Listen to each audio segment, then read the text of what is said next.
En este video hablaremos sobre el desarrollo de la tabla periódica, sobre su historia y cómo fue cambiando la clasificación de los elementos a través de la historia. Mi equipo está compuesto por mi compañero Alvarado Vega Carlos Adán, por mi compañera González Escobar Rubí Esmeralda y por su servidor Martínez Tolentino José Luis. A continuación comenzaremos con una pequeña introducción.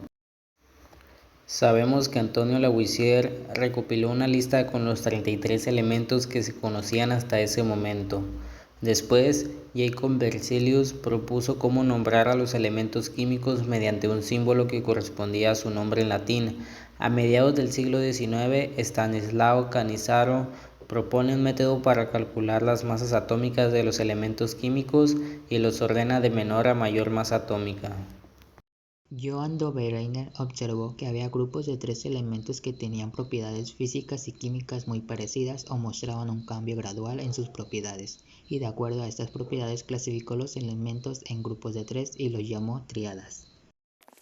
También mostró que el peso atómico del elemento central de cada tríada era aproximadamente el promedio aritmético de los pesos de los otros dos. John Newlands en 1867 ordenó los elementos conocidos en esa época en 8 grupos con base en sus masas atómicas crecientes. Si se ordenan los elementos en función de sus masas atómicas, después de 7 elementos aparece un octavo cuyas propiedades son idénticas a las del primero. Newlands comprobó que al ordenar los elementos por su masa atómica, las propiedades análogas aparecían recurrentemente en intervalos de 8, algo similar a las octavas musicales. En 1870, el químico alemán Julius Lothar Meyer acomodó los elementos de acuerdo con sus volúmenes atómicos. Sin embargo, la mayor contribución a una verdadera clasificación de los elementos se había publicado un año antes por Dmitri Mendeleev. Mendeleev acomodó los elementos que existían en ese momento tomando en cuenta los pesos atómicos y la valencia. También reacomodó elementos en un orden que era contrario de acuerdo a su peso. Pero lo más fascinante e importante de la tabla periódica de Mendeleev fue que dejó espacios, ya que predijo que faltaban elementos por descubrir, así como también predijo sus propiedades químicas y físicas. Más tarde se descubrieron los elementos faltantes, que fue el galio, escandio y germanio. La tabla periódica actual es la de Henry Moseley. En 1913 se propuso que los elementos químicos se ordenaran de acuerdo con su número atómico hasta llegar al último elemento. A partir de esto, sabemos que las propiedades físicas y químicas de los elementos son funciones periódicas de sus números atómicos. Los elementos de la tabla periódica se encuentran en filas horizontales llamadas periodos y en columnas denominadas grupos o familias. La ubicación de los elementos también se ha hecho de acuerdo con la configuración electrónica del nivel más externo. Por ejemplo, los elementos del grupo 1, su configuración electrónica siempre termina en el nivel de energía S1 y así sucesivamente con los demás grupos. El número de periodo nos ayuda a determinar cuántas capas u orbitales tiene el elemento y el número de familia nos indica cuántos electrones hay en el último nivel de energía u órbita. Glenn T. Seaborg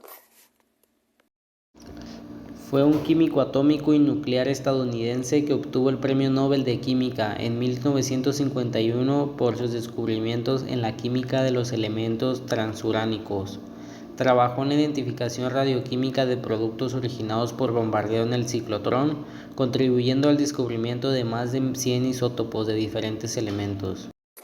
Además, demostró la existencia de elementos químicos más pesados que el uranio y jugó un papel importante en la identificación de 10 de ellos: plutonio, americio, curio, berkelio, californio, einsteinio, fermio, mendelevio y novelio, además del elemento 106, que llegó a ser bautizado Seaborgio en su honor.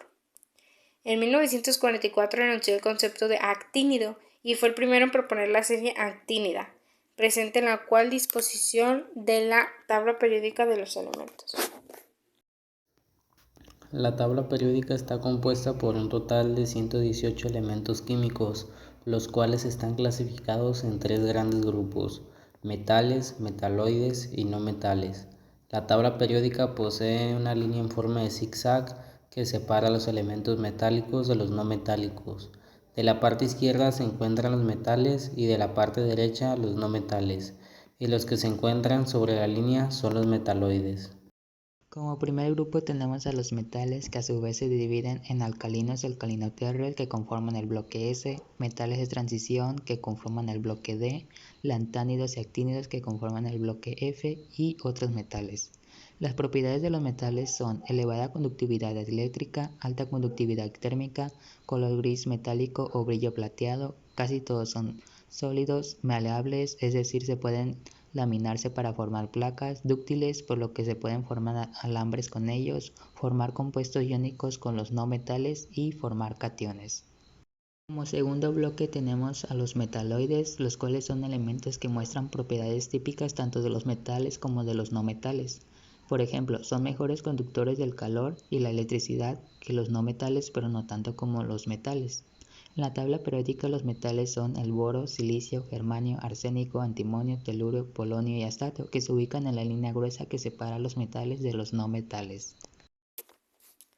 No metales. A su vez, se dividen en halógenos, gases nobles y otros gases. Sus propiedades son mala conductividad eléctrica, excepto el carbono en forma de grafito, buenos aislantes térmicos, excepto el carbono en forma de diamante, sin brillo metálico, sólidos, líquidos y gaseosos, quebradizos en estado sólido, no son dúctiles, forman compuestos iónicos con los metales y compuestos moleculares con los no metales.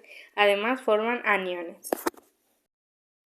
Variación de las propiedades periódicas físicas. Las propiedades periódicas físicas de los elementos varían de manera secuencial en la tabla periódica. Algunas de estas propiedades son el tamaño atómico, la energía de ionización, la electronegatividad, la afinidad electrónica, el carácter metálico, entre otras. Son las características que tienen los elementos y que varían en forma secuencial por grupos y periodos. Las propiedades periódicas son: Como primera propiedad periódica tenemos al radio atómico, el cual es la mitad de la distancia entre dos núcleos atómicos adyacentes de un elemento. El radio atómico tiende a aumentar al moverse hacia abajo de un grupo y a disminuir al moverse de izquierda a derecha de un periodo.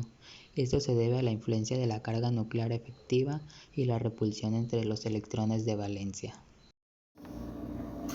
La energía de ionización es la energía requerida para eliminar un electrón de un átomo neutro y convertirlo en un catión. Esto se debe a la mayor carga nuclear efectiva y la mayor distancia entre el núcleo y los electrones de valencia.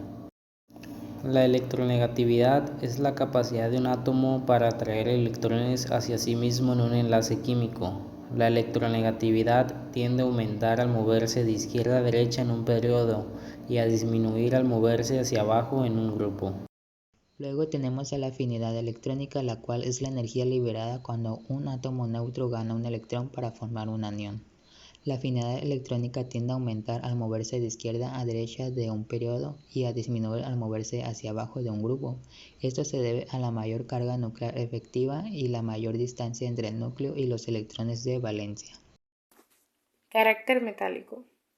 El carácter metálico se refiere a la tendencia de un elemento a exhibir propiedades metálicas como la conductividad eléctrica y térmica.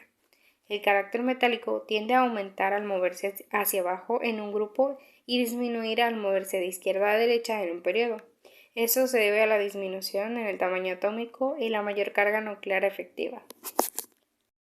Carga nuclear efectiva es la carga real que mantiene a un electrón unido al núcleo, es decir, la carga positiva que siente un electrón dado en función de su entorno electrostático. Existen dos contribuciones al entorno electrostático de cada electrón: un componente atractivo, que existe en la carga nuclear formal, y una repulsiva, conformada por la contribución al resto de electrones, denominada apantallamiento o a efecto de pantalla. Se denomina así porque apantalla o suaviza el efecto de la carga nuclear.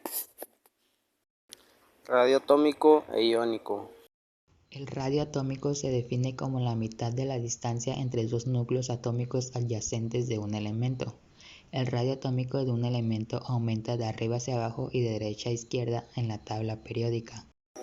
Es mayor al final de cada periodo, de manera que los electrones de los átomos de los elementos que se encuentran más a la derecha de la tabla se encuentran más atraídos por el núcleo, de modo que, como el número de niveles en el que se enlazan los átomos es el mismo, el radio disminuye. Paralelamente a esto, en cada periodo aumenta en una unidad el número de capas en el que se distribuyen los electrones del átomo, de manera que los átomos de los elementos de mayor periodo tienen mayor radio. Como conclusión a esto, el radio atómico de un elemento aumenta de arriba a abajo y de derecha a izquierda en la tabla periódica. El radio iónico es, al igual que el radio atómico, la distancia entre el centro del núcleo del átomo y el electrón estable más alejado del mismo, pero haciendo referencia no al átomo sino al ion. Se suele medir en picómetros o en angstroms. Energía de ionización y afinidad electrónica. Energía de ionización. Las fuerzas electrostáticas que se dan entre los electrones y los protones de un átomo son las responsables de varias de sus propiedades químicas y físicas. A su vez, los electrones de valencia son los importantes de las interacciones entre dos o más átomos, por lo que resulta importante conocer cómo es la interacción electrostática entre el núcleo y los electrones de valencia. La energía de ionización es un parámetro que nos ayuda a medir esta interacción. La energía de ionización es la energía necesaria para eliminar un electrón de un átomo o ion. A diferencia de los rayos atómicos, podemos y hacemos medir las energías de ionización en la fase gaseosa, cuando el átomo o ion no interactúa con nada más. Afinidad electrónica. Es la cantidad de energía que libera un átomo aislado en fase gaseosa para formar un ion con una carga eléctrica de -1. Si la energía no es absorbida sino liberada en el proceso, la afinidad electrónica tendrá en consecuencia valor negativo, tal y como sucede para la mayoría de los elementos químicos. En la medida en que la tendencia a adquirir electrones adicionales sea mayor, tanto más negativa será la afinidad electrónica. De este modo, el cloro es el elemento con mayor facilidad adquiere un electrón adicional, mientras que el mercurio es el que menos. A nivel teórico, la afinidad electrónica puede determinarse utilizando métodos cuánticos y cálculos computacionales.